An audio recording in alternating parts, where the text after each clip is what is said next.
Boa noite a todos. Em primeiro lugar, é um prazer estar aqui com vocês na noite de hoje. A nossa pílula, né? Um pouco do conhecimento espírita. E hoje nós iremos falar sobre Joana d'Arc, para que alguns saibam, né? Alguns já sabem e outros não sabem. Joana d'Arc é a reencarnação de Judas Iscariotes. Assim como nós temos tantas reencarnações aí, Chico Xavier foi São Francisco de Assis, Maria de Magdalena, né? Ou Maria de Magdala, como alguns falam. Ela foi Madre Teresa de Calcutá. E a gente pega um pouco disso aí para poder abordar o estudo de hoje.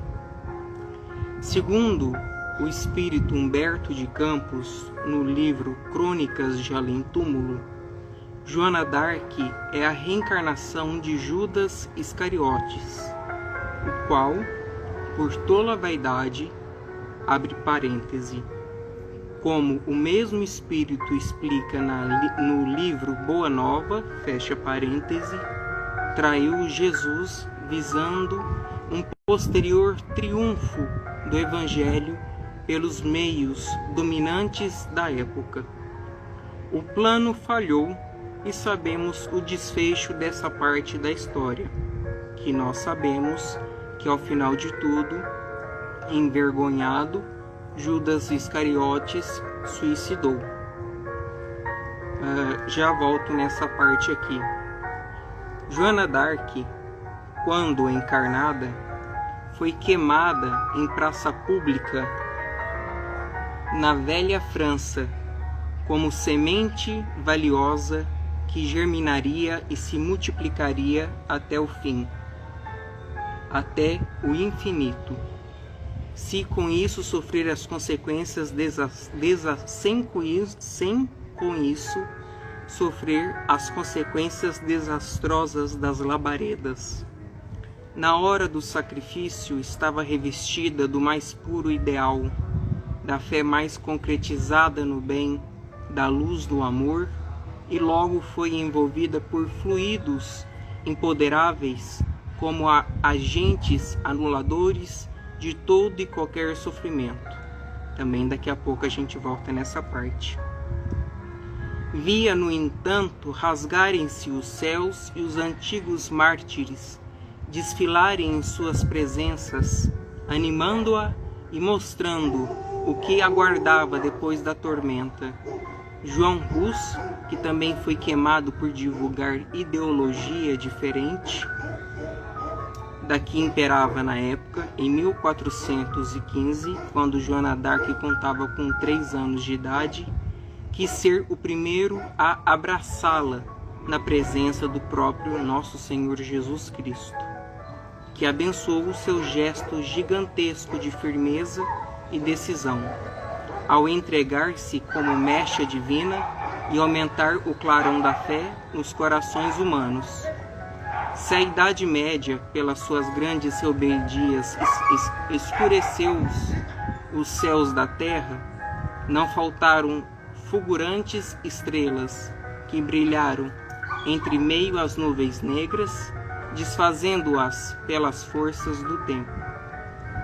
Falei que eu ia voltar nessa primeira parte aqui, que a gente fala, segundo o espírito de Humberto de Campos, no livro Crônicas de Além Túmulo, Joana d'Arc é a reencarnação de Judas Iscariotes, o qual por tola vaidade, como o mesmo espírito explica no livro Boa Nova, traiu Jesus visando um posterior triunfo do Evangelho por meios dominantes da época.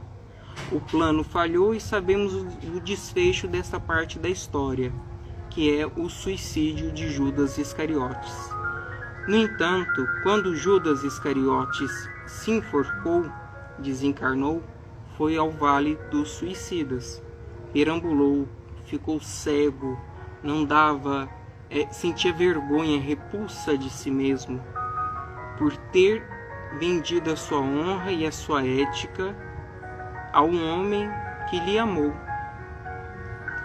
E um dos espíritos primordiais que vai ao reencontro de Judas Iscariotes no umbral para poder salvá-lo, né?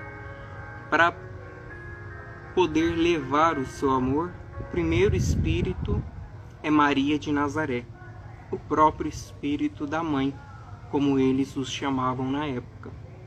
E o espírito que o recolhe é o próprio espírito do Cristo, de nosso Senhor Jesus Cristo.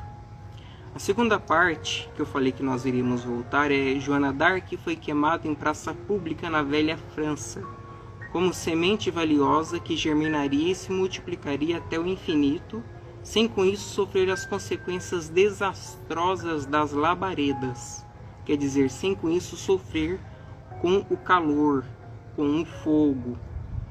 Na hora do sacrifício estava revestida do mais puro ideal da fé, quer dizer, na hora do que estava pegando fogo, a única coisa que ela fez foi a prece. Tanto é que tem várias pinturas, várias representações em um cardeal, um bispo, um frei, não sei direito a nomenclatura, que enquanto Joana d'Arc estava posta, né, no poste, e o fogo, as labaredas começando a subir, ele pega uma cruz, tem um pedaço de pau grande, ele coloca a cruz na ponta, vai até a boca dela para que ela possa beijar.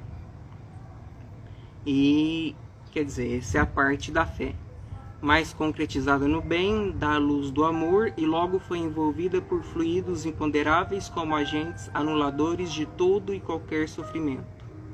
Se a gente pegar o livro psicografado por Chico Xavier, Éramos Seis, ele conta a história dos espíritos do edifício Joelma, um acidente que aconteceu, se eu não me engano, no dia 1º, dia 2 de fevereiro do ano de 1970 ou 71, acho que é 71. E tem um espírito muito conhecido por quem estuda as obras psicografadas do Chico, chamada de Volquimar. Volquimar, ela era uma das vítimas que estava na sala, né, do edifício Joelma. Eu acho que a sala dela era a 17ª, então não tinha como ela sair. O fogo, ele pode começar do 5º andar, do 4º andar para baixo você pode ficar despreocupada, porque de acordo com a lei da física, o oxigênio ele vai subir o fogo, ele não vai descer o fogo. Então, aqueles que estavam nos andares acima eram mais complicados de se salvarem. O caso das 13 almas benditas adentra também o caso do edifício Joelma, onde 13 pessoas entraram no elevador no momento de pânico, em que as escadas também pegavam fogo e as pessoas pisoteavam umas nas outras. Imagina descer 23 andares, e o calor era tão grande que o bombeiro da época, esqueci o nome, ele dizia que o calor, quando você estava no 23º andar, se você olhasse para baixo, aquele vapor ele cozinhava você por dentro, que a temperatura era o suficiente para derreter o chumbo, o ferro, o aço. E Volquimar, na sala onde ela estava, ela era uma secretária escriturária, acho que é assim que pronuncia. Ela tinha passado para ser professora. E é muito interessante, tem até no Linha Direta, se vocês procurarem no YouTube, casos caso do edifício Joelma, linha direta. É muito interessante ver. E tem um filme também que foi feito pela filha do Paulo Goulart e a Anissete Bruno. Esqueci o nome dela agora. E ela faz o papel da Vokmar. A Vokmar era espírita. E naquele momento de turbilhão, todo mundo gritando na sala, não tinha como sair porque o fogo dominava os corredores, dominava as escadas de emergência, dominava as janelas, as pessoas saltavam, pulavam, tinham faixas escritas "não pulam", mas o desespero era tão grande que elas pulavam. Vokmar, que tinha esse conhecimento espírita, entendeu que ali não era um acidente que estava para acontecer, mas um processo do seu desencarne. Então Vokmar, por alguns instantes, ela fechou os olhos e fez uma prece e pediu para que, se fosse o momento do seu desencarne, que os bons espíritos a amparassem. Isso, Beth Goulart. Obrigado, Fabiana.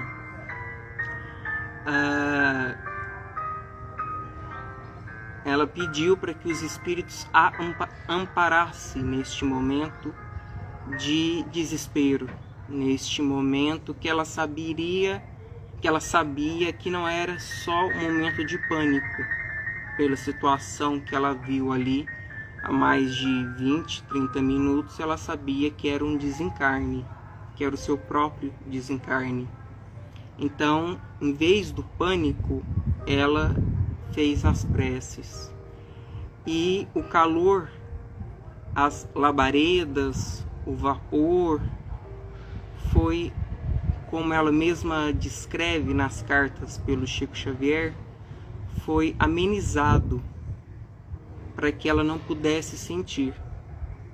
E como se ela sentisse uma anestesia, ela foi deitando-se ao chão sem ela sofrer queimaduras, enquanto outras pessoas que estavam em pânico sofreram com queimaduras. O que isso tem a ver?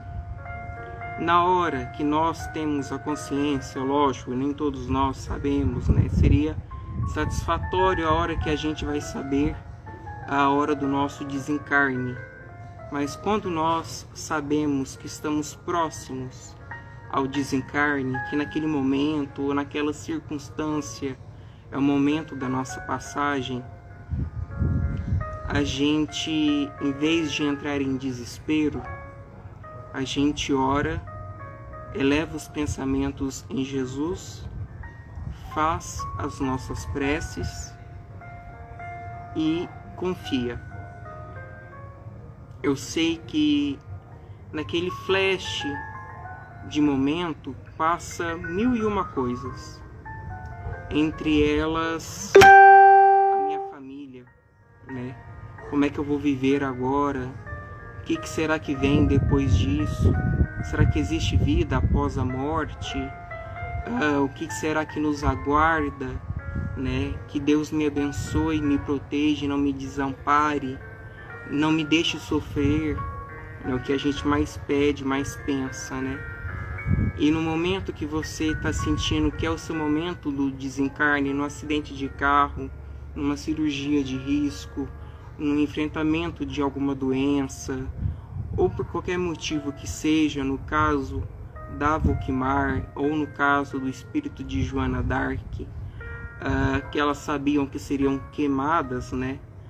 As labaredas logo iam começar a entrar em contato com o corpo. Ela fez a prece, então, que a manteve conectada para que aquele calor, para que aquela dor, aquele sofrimento fosse diminuído, foi justamente as preces. Então, igualzinho nosso Senhor Jesus Cristo, quando estava sendo crucificado, isso que vem, né, de várias liturgias, de várias escrituras, o que ele diz ao Pai, né, ao nosso Deus, é: Pai, não me abandones, em tuas mãos deixo o meu espírito, tudo está consumado. Quer dizer, tudo que poderia ter feito foi feito. E entrego o meu corpo, a terra e o meu espírito em suas mãos. E por mais que nós passamos por momentos difíceis, turbulentos, que às vezes parece que aquela tempestade vai passar. E quando você acha que está no fim da tempestade, vem outra e te derruba. E acontece outra coisa e te deixa sem ânimo, te deixa sem vontade de fazer as coisas. Fora as pessoas que jogam sujo, fora as pessoas que fazem tudo para nos irritarem, para nos levarem ao mal, para nos tirarem da verdadeira paciência, da caridade. Não perca tempo com essas pessoas, com essas criaturas, com esses seres. Porque no final é você, sua consciência e Deus. E não elas, sua consciência, você e Deus. Então, ao invés de ficar irritado, faz uma prece. Em vez de falar, eu tô cansado de tudo, nada para mim é mais interessante, como diz Emmanuel, mentor espiritual de Chico, vai numa comunidade, vai numa favela, vai nas famílias de extrema carência, de extrema miséria, e veja a situação deles. Leve, que seja uma família, leve 10 pães, leve 1 litro de leite, leve uma manteiga pequena, doe, faça a sua parte, vê a situação daqueles. Porque se nós achamos que nós temos problemas, sim, nós temos problemas, nós temos as nossas dores, nós temos as nossas angústias, as nossas perdas, os nossos sofrimentos. E às vezes o que a gente quer é ficar quietinho no canto, esperando que aquele dia termine e que o outro seja rápido, ou que então que o outro nem exista mais, não com pensamento de morte, mas com pensamento de que a vida já perdeu aquele sabor que ela tinha. Quando esses dias chegarem, roga a Deus, pede força, porque não é fácil. Todos somos testados, todos passamos por provas. Que as outras pessoas não diminuem as suas provas, as suas penas, as suas expiações. Que as outras pessoas tenham misericórdia, e não pena, mas piedade. Porque assim como você, ela também passa dela. E às vezes ela não tem a conduta espiritual para poder enxergar o grau da onde ela está. O grau do seu sofrimento. É muito fácil a gente apontar um dedo para uma pessoa, mas uma vez eu aprendi na faculdade, quando eu ainda fazia enfermagem, quando a gente faz assim, aponta um dedo para uma pessoa, 3 tá voltando para a gente. Então, quando você for apontar um dedo para uma pessoa, lembre-se que tem 3 dedos apontados para você.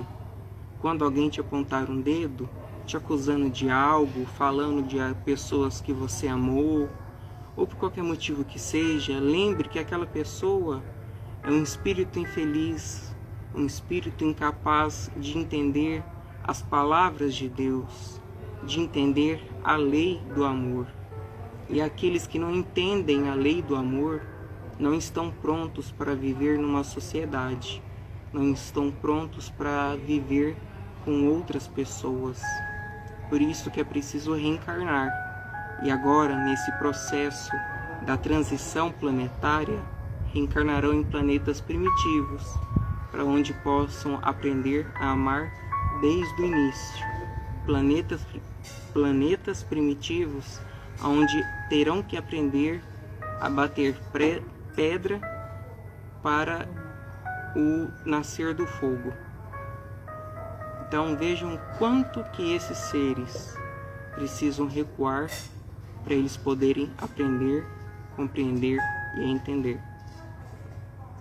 No mais é isso. Espero que da nossa pílula de hoje tenha ajudado as pessoas. E se você se sente sozinha, se você se sente amargurada, abandonada, passando por provas difíceis, provas que são às vezes difíceis de compreensão, difíceis de lidar, difíceis de entender, lembre-se que Jesus também passou por essas provas e venceu. E a primeira coisa que a gente fala é: mas eu não sou Jesus. Pois é, se nós não somos Jesus, imagina quanto nós ainda devemos aceitar essas provas e essas expiações. No mais, obrigado a todos, boa quinta-feira, bom carnaval a todos, fiquem com Deus e até sábado, se Deus quiser, na página Irmãos de Luz.